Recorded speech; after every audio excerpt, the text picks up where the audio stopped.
অবশেষে champions trophy ঘিরে অচল অবস্থার অবসান। ক্রিকেটের নিয়ন্ত্রক সংস্থা আইসিসি জানিয়েছে ভারত ক্রিকেট দল পাকিস্তানে খেলতে যাবে না, পাকিস্তানও তাদের ক্রিকেট দলকে ভারতে পাঠাবে না। 2024 থেকে 27 চক্রের সব আইসিসি টুর্নামেন্টের ক্ষেত্রে এ ব্যবস্থা কার্যকর থাকবে।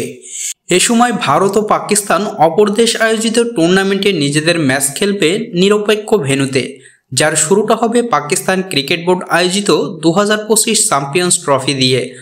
আজ আইসিসির এক সংবাদ বিজ্ঞপ্তিতে বিষয়টি নিশ্চিত করা হয়েছে। আইসিসি টুর্নামেন্টে হাইব্রিড মডেল চালু হচ্ছে ভারত ও পাকিস্তানের অনড় অবস্থার কারণে।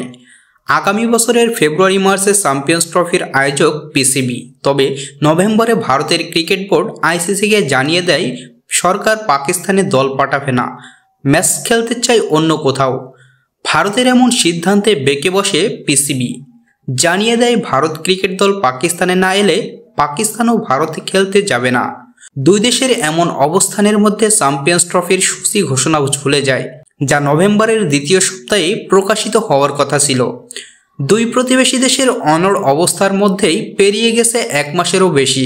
এ সময় পাকিস্তান ক্রিকেট বোর্ড ভারতের চাওয়া অনুযায়ী হাইব্রিড মডেল মেনে নিতে কয়েকটি শর্তও দেয়।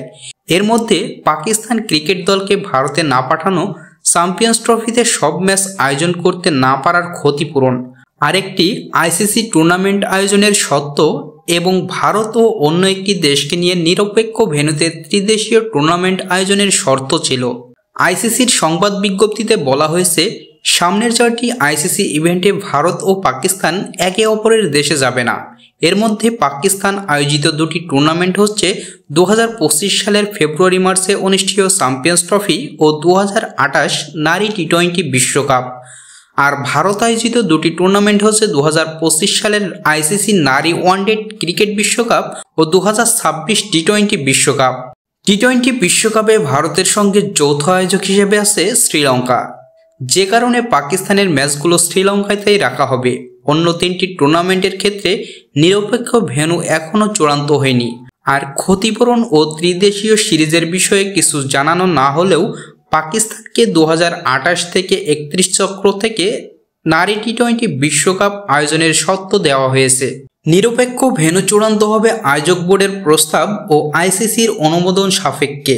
চ্যাম্পিয়ন্স ট্রফির জন্য নিরপেক্ষ ভেন্যু হিসেবে সংযুক্ত আরব আমিরাতের নাম আলোচনায় আছে, তবে শ্রীলঙ্কায়ও ম্যাচ আয়োজনের সম্ভাবনা আছে। 2023 এশিয়া কাপও হাইব্রিড মডেলে পাকিস্তান ও শ্রীলঙ্কায় অনুষ্ঠিত হয়েছিল। সেবারও ভারত তাদের ক্রিকেট দলকে পাকিস্তানে পাঠাতে রাজি হয়নি। পরে আয়োজক সত্ত্ব পিসিবির থাকলেও টুর্নামেন্টের বেশিরভাগ ম্যাচই হয়েছিল শ্রীলঙ্কায়। ভারত ক্রিকেট দল 2008 সালের পর পাকিস্তান সফরে যায় না, তবে 2016 টি-20 বিশ্বকাপ ও 2023 ওয়ানডে বিশ্বকাপ খেলতে পাকিস্তান দল ভারতে গিয়েছিল। নতুন সমঝোতায় এখন আনুষ্ঠানিকভাবে ভারত ক্রিকেট দল পাকিস্তানে যাবে না, আর পাকিস্তান ক্রিকেট দলও ভারতে যাবে না।